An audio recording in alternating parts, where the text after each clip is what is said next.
बिस्मिल्लाहिर्रहमानिर्रहीम। अस्सलाम वालेकुम नाज़रीन, आप यूट्यूब चैनल देख रहे हैं। मैं इमरान खान हूँ। सबसे पहले मैं एक चीज़ आपके सामने दोबारा रख दूँ कि हमारी वीडियोस, हमारे चैनल्स, बहुत सारे जो लोग इख्तलाफी आवाज़ें हैं या वो सहाफ़ी जो इंडिपेंडेंट अपनी ओपिनियन देना चाहते हैं, उनको फायर वॉल का सामना है। कुछ पाकिस्तान के अंदर है, कुछ पाकिस्तान के बाहर है, और ये लंबे अरसे से हो रहा है और अब इसके अंदर बड़ी शिद्दत आ गई है। तो आपसे गुजारिश है कि अगर आप लोगों ने अभी तक VPN इंस्टॉल नहीं किए तो बहुत सारे VPN अवेलेबल हैं, जो फ्री VPNs आपको मिल जाते हैं बग़ैर किसी पैसे के। आप सिर्फ ऐप स्टोर के अंदर जाएं और फ्री VPN लिखें, आपको बहुत सारे खुलकर सामने आ जाएंगे। आप किसी एक को डाउनलोड कर लें और जब भी आप इंफॉर्मेशन लेना चाह रहे हों या वीलॉग देखना चाह रहे हों तो आप VPN को ऑन करें ताकि आप हमारी वीडियो देख सकें। दूसरा तरीका ये है कि सर्फिंग बहुत देर तक होती है, बहुत देर तक सर्चिंग होती रहती है हमारी जब वीडियोज़ आती हैं, तो उसमें आप थोड़ा वेट कर लें, तब भी ये वीडियो चल सकती है। लेकिन इसका बेहतरीन तरीका ये है कि जब भी आप वीडियो देखना चाहें आप VPN ऑन कर लें, वीडियो देख लें, उसके बाद बेशक आप VPN ऑफ कर लें। इस तरह आपको हमारी वीडियो देखने में आसानी के साथ मिल जाएगी। और जो एक कबाहत है, ये फायरवॉल, एक्चुअली ये बहुत सारे टेक्निकल तरीके हैं। ये फायरवॉल तो नाम से मशहूर है, लेकिन ये पूरा एक सिस्टम है जो काम कर रहा है। मैंने इसको स्टडी किया है और इसका तोड़ निकालने की हम कोशिश कर रहे हैं। लेकिन फ़िलहाल जो इसका अभी तक का अवेलेबल सबसे अच्छा सोर्स और तरीका है वो VPN का इस्तेमाल है। आप VPN डाउनलोड करें और आप हमारी वीडियोस देख सकते हैं। नादरीन, अब जो ऑपरेशन हुआ पाकिस्तान का भारत के ख़िलाफ़, एयरफोर्स को उसमें बड़ी कामयाबी मिली। उस ऑपरेशन में मरीम नवाज़ और नवाज शरीफ की टीम जो है वो सारी कामयाबी का सेहरा नवाज शरीफ के खाते में डाल रही है। वो कहते हैं जी ये सेहरा नवाज शरीफ के सर पे हमने बांधना है, जबकि शहबाज शरीफ साहब और उनके जो साथी हैं वो यही ऑपरेशन और इसका जो डिज़ाइन और इसका जो मंसूबा है वो हाफिज़ सैयद आसिम मुनीर साहब के खाते में डाल रहे हैं। देखें दोनों क्या कह रहे हैं, पहले ज़रा ये आप देख लें। शहबाज शरीफ साहब का पहले स्टेटमेंट है। शहबाज शरीफ साहब कहते हैं कि जिस तरीके से हाफिज़ सैयद आसिम मुनीर साहब ने इस जंग की प्लानिंग की है, मैं इसका ज़ाती तौर पर गवाह हूँ और मुझे इस पर फ़ख्र है। इस तरह शहबाज शरीफ साहब ने बड़ी शाबाश दी हाफिज़ आसिम मुनीर साहब को, और उनका ये क्लेम है कि ये आर्मी चीफ ने किया, जो ऑपरेशन किया उसकी प्लानिंग की है। जबकि मरीम नवाज़ की जो टीम है वो बार बार ये कहते हैं कि जो बुनियानुल मरसूस जो ऑपरेशन हुआ है पाक फ़ौज ने जो किया है, ये ऑपरेशन जो है मियां नवाज शरीफ साहब ने डिज़ाइन किया और वो उनके खाते में डाल देते हैं। हालांकि कुछ अर्सा पहले हमारी सदर पाकिस्तान जो साबिक हैं आरिफ अलवी साहब, उनसे मुलाकात हुई तो उन्होंने बताया कि जब जंग वाले हालात हो जाते हैं तो इमरान खान साहब के दौरे हुकूमत में ये बात डिस्कस हुई थी। और उस वक्त के जो joint chief of the staff थे उन्होंने ये बात, chief of the joint staff थे, उन्होंने ये बात बताई थी कि फिर आर्मी चीफ की रेलिवेंस से ज़्यादा जो रेलिवेंस है वो chief of the joint staff की हो जाती है, क्योंकि वो तमाम फोर्सेस के हेड हैं, चाहे वो बहरी फोर्सेस हैं, चाहे वो बरी फोर्सेस हैं, चाहे वो फ़ज़ाइया है, तो वो तमाम के हेड हैं। लिहाजा उनकी जो है तीनों मुसल्लह अफ़वाद के सरबराह की अहमियत ज़्यादा बढ़ जाती है। मेरे ख्याल में शरीफ ख़ानदान को आपस में पहले तय कर लेना चाहिए कि भारत को एक्चुअली शिकस्त किसने दी है, और ये जो पगड़ी है उन्होंने नवाज शरीफ के सर पे रखनी है या आसिम मुनीर साहब के सर के ऊपर ये पग रखनी है। एक ग्रुप कोशिश कर रहा है कि आसिम मुनीर साहब को फ़ायदा हो, जबकि दूसरा ग्रुप जो है वो कोशिश कर रहा है कि नवाज शरीफ की सियासत का जो मुर्दा घोड़ा है उसके अंदर जान डाली जा सके, ये वाला क्रेडिट दे कर। अब जनाब शहबाज शरीफ साहब ने एक बात और कही है, पहले ज़रा वो बात मैं आपको पढ़ के सुना दूँ। ये पसरूर में गए थे शहबाज शरीफ साहब, आर्मी चीफ साहब साथ खड़े हुए थे और शहबाज शरीफ साहब उनको हाथ लगा लगा के उन्होंने बार बार कहा कि मुझे इन पे फ़ख्र है, इन्होंने बड़ा काम किया है, जंग में इन्होंने बहुत प्लानिंग की है, मैं ज़ाती तौर पे इस बात का गवाह हूँ, मैं इनसे राब्ते में रहा हूँ, तो ये कामयाबी का सेहरा इनके सर जाता है, पूरे पाकिस्तान को इन पर फ़ख्र होना चाहिए। ये शहबाज शरीफ साहब ने बात की, आर्मी चीफ ने उनका वहाँ शुक्रिया भी अदा किया। लेकिन शहबाज शरीफ साहब ने कुछ ऐसा कहा जिसे सुनने के बाद मैं हैरान हो गया कि ये शहबाज शरीफ साहब कैसे ये बात कह सकते हैं। उन्होंने कहा पाकिस्तान ने भारत से 1971 की जंग का बदला ले लिया। इस जंग में, यानी बदला ले लिया इस जंग में, ये जो अब हुई है लड़ाई, इसमें पाकिस्तान ने 1971 की जंग का बदला भारत से ले लिया है और दुनिया को बताया कि पाकिस्तान की फ़ौज एक जरी फ़ौज है और दुनिया की कोई ताकत इसको शिकस्त तो दूर इसका बाल भी बिका नहीं कर सकती। शहबाज शरीफ साहब ने सियालकोट पसरूर में फ़ौज के अफसरान और जो जवान हैं उनसे खिताब किया आर्मी चीफ के साथ खड़े होकर। अब ज़रा आप इसमें यह देखें कि क्या वाकई आपने 1971 का बदला ले लिया है। 1971 में एक फुल फ्लैज जंग हुई थी जबकि ये एक फुल फ्लैज जंग नहीं थी, लेकिन एक बड़ी जंग छिड़ने का खतरा मौजूद था और हो सकता है कि ये एक फुल फ्लैज जंग में बदल जाती, खुदा ना खास्ता।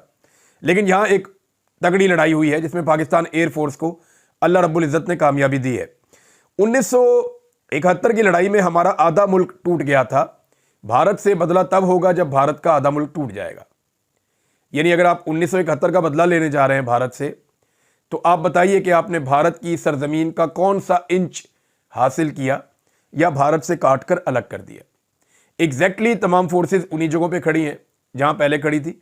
देखें, मैं 71 से मुवाजना कर रहा हूं, ये कोई ना कहे कि मैं इस जंग को बुरा कह रहा हूं, ये कोई शरारत ना करे कि मैं ये कह रहा हूं कि ये जंग में पाकिस्तान कामयाब नहीं हुआ। नहीं, ये जो लड़ाई हुई है ये पाकिस्तान को अल्लाह ताला ने कामयाबी दी है, लेकिन इसका मवाजना एक गलत चीज से शहबाज शरीफ साहब कर रहे हैं और वो है 1971। 1971 के अंदर आपको याद नहीं है, पाकिस्तान दो टुकड़े हो गया था, मशरकी पाकिस्तान पूरा का पूरा अलग हो गया था। तो आज भारत का कौन सा टुकड़ा कट के अलग हुआ? क्या साउथ इंडिया अलग हो गया? वो जो चिकन स्नैक है क्या आज वो कट चुकी है? इंडिया दो हिस्सों में डिवाइड हो चुका है? नहीं हुआ। क्या कश्मीर फतह हो चुका है? नहीं हुआ। क्या भारत के नक्शे के अंदर कोई 1 इंच की तब्दीली आई? पाकिस्तान के नक्शे में भी नहीं आई, लेकिन भारत के नक्शे में कोई 1 इंच की तब्दीली आई? नहीं आई। पाकिस्तान का तो नक्शा बदल गया था ना 1971 में।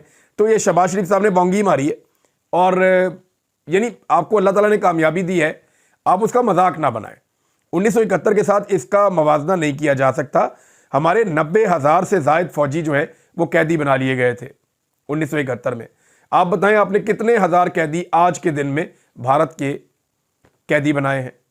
खबर तो एक दी थी और वजीर दिफा ने दावा किया था कि दर्जनों भारतीय कैदी जो हैं वो हमारे कब्जे में आ गए हैं, भारतीय फौजियों को हमने कैदी बना लिया है। लेकिन बाद में फिर ख्वाजा आसिफ साहब मुकर गए और फौज ने भी बताया कि जी हमने कोई कैदी नहीं बनाए। तो इक्का दुक्का वाक़यात तो होते हैं, लेकिन कोई इतने दर्जनों की तादाद में यूँ कैदी बनाए नहीं हमने।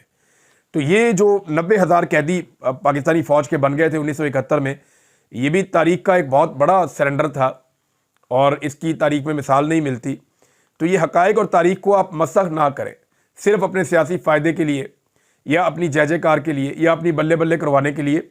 ये ज़्यादती है, ये नहीं करना चाहिए। उस वक्त याह्या खान और जुल्फ़िकार अली भुट्टो ने बड़ी ज़्यादती की थी पाकिस्तान के साथ और उस वक्त एक जाली हुकूमत पाकिस्तान में बनाई गई थी। वैसे तो आज भी पाकिस्तान में एक जाली हुकूमत ही है, पाकिस्तान में तो जाली हुकूमत बनाने का सिलसिला हमेशा से ही जारी है और आज भी वही चल रहा है। बहरहाल 1971 के साथ मवाजना करके शहबाज शरीफ साहब ने ज़्यादती की। यानी शरीफ ख़ानदान इतना बुखलाया हुआ है मौजूदा हालात में, या इतने परेशान है, अवाम के अंदर उनकी इतनी दुर्गत बन चुकी है कि अब वो बहाना ढूंढते हैं कि कहीं से कोई चीज़ मिले हम अपने खाते डाल लें। यानी मरीम नवाज़ और उनकी पूरी टीम, वो जो लोग हैं दरबारी, वो ये कहते हैं कि नवाज शरीफ है जिस आदमी ने इस जंग को पूरे को डिज़ाइन किया, उसने जंग के नक्शे बनाए, उसने जंग की प्लानिंग की और उसने पाकिस्तान को फतह दिलाई। हालांकि नवाज शरीफ वो शख्स है जो अभी तक नरेंद्र मोदी का नाम लेने से डरता है। नवाज शरीफ वो शख्स है जो अभी तक नरेंद्र मोदी के बारे में एक लफ्ज़ भी बोलने से कतरा रहा है। नवाज शरीफ वो शख्स है जिसने आरएसएस की आइडियोलॉजी या भारत को बराह रास्त चैलेंज करने की बजाय इंतजार किया कि जंग खत्म कब होगी, उसका नतीजा क्या निकलेगा, जो नतीजा निकलेगा उसके मुताबिक मैं स्टेटमेंट दे दूंगा। यानी हम सारे तो बोल रहे थे, इमरान खान भी बोल रहा था, क्योंकि हम सबको यकीन था इस बात पे कि कुछ भी होगा हमने पाकिस्तान के साथ खड़े होना है। हार जीत तो लड़ाई का हिस्सा है, लेकिन हमें खड़े यहां पे होना पड़ेगा। लेकिन नवाज शरीफ साहब खामोश थे, चुप करके बैठे हुए थे और वो इस बात का इंतजार कर रहे थे कि जिस तरह का नतीजा आएगा ना उस तरह का स्टेटमेंट मैं दूंगा। तो मियाँ साहब खामोश रहे, बोले ही नहीं। अब उनके खाते चीज़ें डाल रही, घबराया हुआ है शरीफ खानदान, पॉपुलैरिटी नहीं है ना, पब्लिक एक्सेप्ट कर नहीं रही और एस्टेब्लिशमेंट के साथ कितना लंबा चल लेंगे। यानी कब तक किसी की गोद में बैठेंगे? जिसकी गोद में आप बैठे होते हैं वो थक जाता है। कब तक आप जूते पॉलिश कर लेंगे? जूते को हद से ज़्यादा पॉलिश करें तो जूता ख़राब भी हो जाता है। तो ये अब झूठ बोलते हैं। यानी कभी 1971 के साथ मिला दिया इसको। एक फैमिली आधी कह रही है जी नहीं ये आसिम मुनीर साहब ने किया, आधी फैमिली कह रही है नहीं ये नवाज शरीफ ने किया। आपस में डाल के फैसला कर लो किसने किया है। बल्कि एक और बोंगी, ये देखें मरीम नवाज ने क्या स्टेटमेंट दिया। ये स्टेटमेंट आपको मजीद हैरान कर देगा। ये स्टेटमेंट मरीम नवाज साहबा ने दिया और उन्होंने दावा कर दिया कि जनाब ये जो JF-17 थंडर है ये नवाज शरीफ ने बनाया था। नवाज शरीफ एरोनॉटिकल इंजीनियर है, नवाज शरीफ ने बनाया था। यानी नवाज शरीफ ने यह जहाज बनाया था और इसी जहाज ने राफेल तैयारे को गिराया। एक तो पढ़े लिखे नहीं है, ऊपर से कोशिश भी नहीं करते। तमाम अखबारात में, तमाम जो वॉर डॉक्यूमेंट्स हैं उनके अंदर ये बात बार बार लिखी जा चुकी है। इनकी तवज्जो ही नहीं है ना। इंडिया का राफेल गिरा है, लगता है इंडिया के साथ साथ इनका भी दिमाग खराब हो गया है। भाई राफेल गिरा है, हर जगह पे ये लिखा है, हर जगह पे ये बताया गया है कि उसको गिराया है J-10C ने। ये चाइना का बनाया हुआ जहाज है, बड़ा शानदार जहाज है। JF-17 थंडर हमने चाइना के साथ मिलकर बनाया, वो भी बहुत अच्छा जहाज है। लेकिन राफेल को इस लड़ाई में जो गिराया और जो पाकिस्तान ने क्लेम किया, जिसके ऊपर चाइना दिन रात भंगड़े डाल रहा है और चाइना से एक के बाद एक मीम बन के आ रही है। चाइनीज इसको जितना एंजॉय कर रहे हैं उतना तो कोई भी एंजॉय नहीं कर रहा है इस लड़ाई को। शायद पाकिस्तानियों से ज़्यादा उन्होंने मीम्स बना दी हैं और भारतीयों के सीने पे मूंग दल रहे हैं, ये चाइनीज कर रहे हैं। बहरहाल मरियम नवाज ने कह दिया तो कह दिया जी, वो तो कुछ भी कह सकती हैं और उनके कहने से क्या फ़र्क पड़ता है। मरियम नवाज ने कहा जी JF-17 थंडर नवाज शरीफ ने बनाया था और JF-17 थंडर ने राफेल को गिरा दिया। और ये राफेल वो तैयारा है जो कोई भी नहीं गिरा सकता था। ये तो कभी किसी ने नहीं कहा कि कोई भी नहीं गिरा सकता था, दुनिया का हर तैयारा गिर सकता है। हाँ, ये ज़रूर है कि इससे पहले ये तैयारा कहीं तबाह नहीं हुआ था या पहले गिरा नहीं था, क्योंकि इससे पहले इसने कोई बड़ी जंगें लड़ी नहीं थी। लेकिन राफेल नेटो का तैयारा है, तगड़ा तैयारा है, ये हम आपको बार बार बताते रहे हैं और एक अच्छा तैयारा है। लेकिन उसके मुकाबले का J-10C एक चाइना का तैयारा है जिसने राफेल को गिराया है बियॉन्ड विजुअल रेंज। बहुत दूर उसको BBM टेक्नोलॉजी से PL-15 मिसाइल से मारा और उसको गिराया है। जबकि HQ-9 जो एयर डिफेंस सिस्टम है उसने भी इसमें काम किया है। अब मामला यह है कि JF-17 थंडर तो डाल दिया नवाज शरीफ के खाते में कि नवाज शरीफ साहब जो हैं वो इंजीनियर हैं, उन्होंने ये बनाया। हालांकि ऐसा कुछ नहीं हुआ। ये तैयारा कैसे बना, क्या हुआ, ये सारी कहानी जो है ये तब शुरू हुई जब पाकिस्तान को अमेरिका से प्रॉब्लम पेश आ गई। पाकिस्तान F-16 के पुर्जे लेना चाहता था और अमेरिका उसके अंदर जो है वो रुकावट डाल रहा था, तो पाकिस्तान की परेशानी बढ़ती गई। फिर पाकिस्तान ने चाइना से रब्ता किया। परवेज़ मुशर्रफ के दौर में बहुत तेज़ी से इस पर काम हुआ और मैंने खुद जाकर कामरा में वो जगह देखी जहाँ पे JF-17 थंडर बन रहे थे और कमाल प्रोडक्शन वहाँ पे हो रही थी। चाइनीज भी मौजूद थे, पाकिस्तानी भी मौजूद थे, तो मैंने वहाँ पे इसकी प्रोडक्शन होते हुए देखी। फिर जब शुरू में इसको उड़ाया गया तब भी मैं वहाँ गया था। ये जो शुरू में उड़ाया गया तब भी शायद गालिबन पीपल्स पार्टी का दौर था, उसके बाद फिर PMLN का दौर आया, तो PTI के दौर में पहली मरतबा इसको इस्तेमाल किया था और इसके ज़रिए से तैयारे गिराए गए थे भारत के। ये JF-17 थंडर ने 2019 में गिराए थे। उस वक्त जब इंडिया ने फैसला किया कि वो राफेल तैयारे लेने जाएगा, तब इमरान खान साहब ने फौरी तौर पे राफेल की टक्कर का तैयारा लेने का फैसला किया। इमरान खान साहब मगरिब के ऊपर भरोसा कर नहीं सकते थे और चाइना के साथ हमें चलना पड़ना था। तो चाइना के पास J-10C नाम का एक तैयारा था जो बड़ा शानदार तैयारा था और ये राफेल की टक्कर का तैयारा था। इमरान खान साहब ने चाइना से बात की, उनके साथ दिफाई मुआहदा किया और ये तैयारे 10 महीने के अंदर अंदर इमरान खान साहब पाकिस्तान लेकर आए। जब नरेंद्र मोदी राफेल इंडिया में पहुंचा रहा था, उस वक्त इमरान खान J-10C पाकिस्तान में पहुंचा रहा था। इमरान खान साहब की इस तैयारे में बैठे हुए एक फ़ोटो भी है और इमरान खान साहब ने चाइना का शुक्रिया भी अदा किया था कि 10 महीने के कम तरीन वक्त में आपने हमें ये तैयारे फराहम किए हैं, आपका बहुत शुक्रिया। तो ये हर चीज़ नवाज शरीफ के खाते में डालना चाहते हैं। लगता है बावले हो गए हैं और इनका बस नहीं चल रहा कि हर चीज़ ही नवाज शरीफ साहब के खाते में डाल के नवाज शरीफ साहब को महात्मा साबित कर दें। लेकिन ये होना नहीं है, क्योंकि यहाँ पे आजकल हर चीज़ सोशल मीडिया पे रिकॉर्ड हो जाती है और हर चीज़ रिकॉर्ड का हिस्सा बन जाती है। इमरान खान साहब की एक एक खबर वहाँ पे मौजूद है। आपने इमरान खान को जेल में ज़रूर डाला हुआ है, वो दिखाई भी नहीं देता, वो सुनाई भी नहीं देता, आप उसकी आवाज़ भी नहीं सुन सकते, आपको उसे देखे हुए भी तकरीबन 2 साल का अरसा हो गया है। लेकिन इसके बावजूद वही इमरान खान इतना ज़्यादा रिकॉर्ड के ऊपर रहा और उसकी खबरें इतनी ज़्यादा इंटरनेशनल और नेशनल मीडिया में है कि आप गूगल करके कोई भी चीज़ निकाल लें तो J-10C इमरान खान साहब लाए थे जिसने राफेल को गिराया है। तो ये एक और झूठ इनका पकड़ा गया। नाज़रीन, जो कांग्रेस है उसने नरेंद्र मोदी को तकरीबन पागल कर दिया। वो ताने मार मार के इंडियन नेशनल कांग्रेस ने, वो कह रहे हैं जी पाकिस्तान के सामने घुटने क्यों टेके। वो सवालात भी बहुत अजीब अजीब पूछ रहे हैं। चंद सवालात मैं आपके सामने रखता हूं, आप ये देखें। वो कह रहे हैं जी पाकिस्तान के हाथों जंग में जिल्लत में शिकस्त और फिर जंग बंदी के लिए अमेरिका से जो राब्ता किया वो नरेंद्र मोदी ने किया।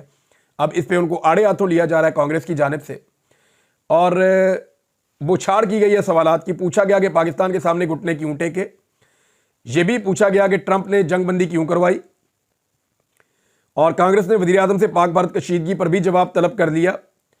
और दूसरी जानिब भारत के दिफाई माहिर सुशांत सिंह ने मोदी के अमेरिका के दबाव में आने को इंतहाई शर्मनाक और भारतीय खारजा पॉलिसी के लिए बड़ा धचका करार दिया। अब वो ये कह रहे हैं, बुज़दिली के ताने दिए जा रहे हैं नरेंद्र मोदी को, और करप्शन के इल्जामात भी नरेंद्र मोदी पे लग रहे हैं कि ये जो राफेल की डील है इसके अंदर करप्शन है। इससे पहले आपको याद है ना, कंप्रोमाइज्ड भी करार दिया जा रहा है मोदी को। लेकिन आपको याद है, पहले मैंने आपको खबर दी थी, ये 2019 का एक मैं निकाल कर लाया था क्लिप, जो मैंने आपको सुनवाया था अपने पिछले वीलॉग में।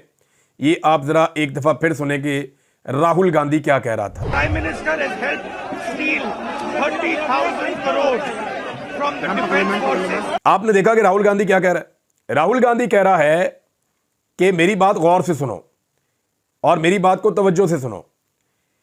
जो इंडिया का वजीर आजम है, उस वक्त वजीर आजम नरेंद्र मोदी था, इसने अनिल अंबानी को 30,000 करोड़ चोरी करके डिफेंस फोर्सेस का अनिल अंबानी को दिया है। चोरी करके डिफेंस फोर्सेस के पैसे में से चोरी करके 3,000 करोड़, ये राफेल वाली डील के बारे में बात कर रहे हैं कि अनिल अंबानी को दिया है नरेंद्र मोदी ने। ये उस वक्त इल्जाम लगाया था राहुल गांधी ने, और अब यह मामला बहुत ज्यादा उठ गया है। पाकिस्तान में एपीसी क्यों नहीं हो सकी, इसके बारे में जुनैद सलीम साहब ने एक इंकशाफ किया, मैं आपके सामने रखता हूं। सीनियर जर्नलिस्ट हैं जुनैद सलीम साहब, और बहुत कम खबर निकाल के लाते हैं, लेकिन जब भी निकाल कर लाते हैं ना, बड़ी खबर निकाल के लाते हैं और पक्की खबर निकाल के लाते हैं। अब वो खबर निकाल के लाएंगे, वो पुराने जर्नलिस्ट हैं ना, तो वो पक्का काम करके आते हैं। उन्होंने जो खबर दी है, खबर के मुताबिक वो ये कह रहे हैं कि all parties conference Nawaz Sharif ने नहीं होने दी। यानी पाकिस्तान में ऑल पार्टीज कॉन्फ्रेंस की जरूरत थी, पीटीआई कह रही थी करवा लो, बाकी जमातें भी कह रही थी करवा लो, लेकिन मियां नवाज शरीफ ने ऑल पार्टीज कॉन्फ्रेंस नहीं होने दी। और आपको याद है, जब जाफर एक्सप्रेस का सानिया हुआ था, जब पूरी की पूरी एक ट्रेन को यरगमाल बना लिया गया था, अभी हाल ही की बात है, आपको याद होगा, इतना खौफनाक पाकिस्तान की तारीख का बदतरीन दहशतगर्दी के हमलों में से एक हमला था। यानी जैसा कि एपीएस का हमला हुआ, जैसा कि जीएचक्यू के ऊपर हमला हुआ, ये उस नौयत का एक बड़ा हमला था जो जाफर एक्सप्रेस के ऊपर पूरी की पूरी ट्रेन यरगमाल बना ली दहशतगर्दों ने। अब इस पे भी एपीसी आनी थी, वो भी नहीं होने दी गई, वो भी होने नहीं दी गई। तो अब मियां नवाज शरीफ साहब ने ये एपीसी रोकी। जुनैद सलीम साहब इंकशाफ करते हैं कि नवाज शरीफ ने कहा कि ये पूरा मेला मुझे जलील करवाने के लिए सजाया जा रहा है।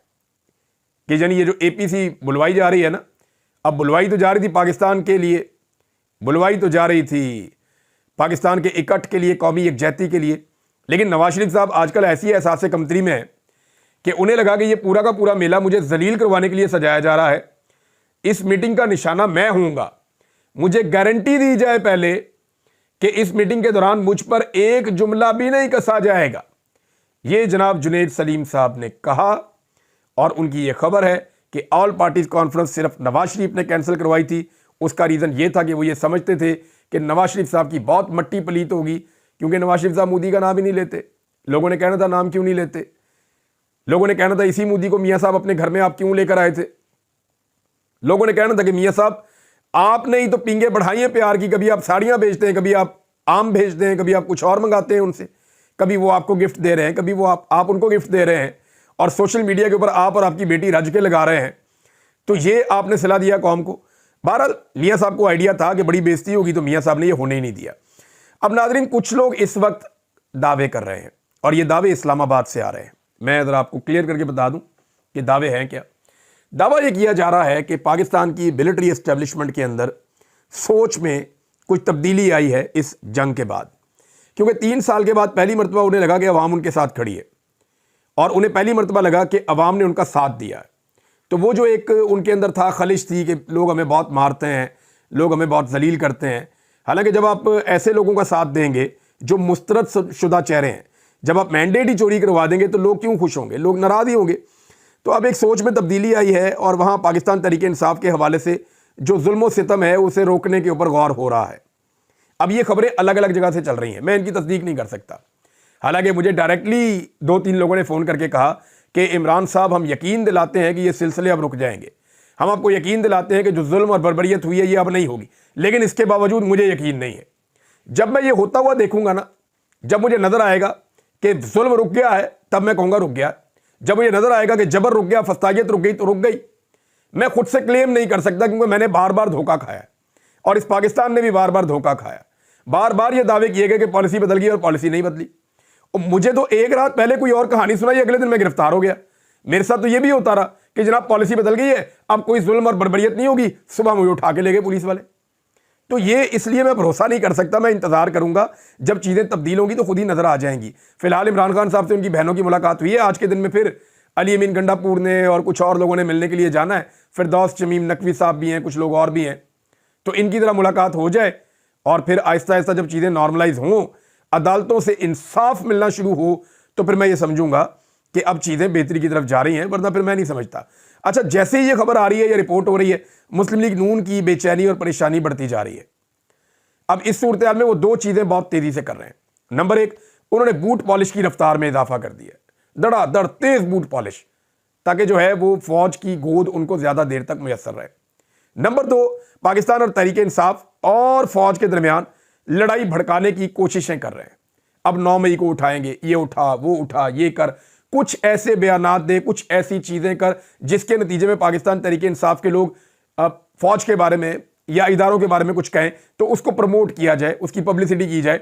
तो यहां पाकिस्तान तहरीक इंसाफ को भी थोड़ा मोहतात होना पड़ेगा, क्योंकि पीएमएलएन कभी नहीं चाहेगी कि फौज के साथ उनके ताल्लुकात नॉर्मलाइज हों और फौज अपनी आईनी हुदूद में वापस जाए। देखिए, अगर फौज अपनी आईनी हुदूद में वापस जाएगी तो पीएमएलएन की मंजी ठुक जाएगी। वजह यह है कि इनको अब वो फौज सूट ही नहीं करती जो आईनी हुदूद में हो। फौज अगर आईनी हुदूद में गई तो इनको इलेक्शन कौन जितवाएगा? इनका तो बेड़ा ही गर्क हुआ पड़ा, पब्लिक इनकी शक्ल नहीं देखना चाहती। इन्होंने किसान का वो हाल कर दिया कि आप सोच नहीं सकते।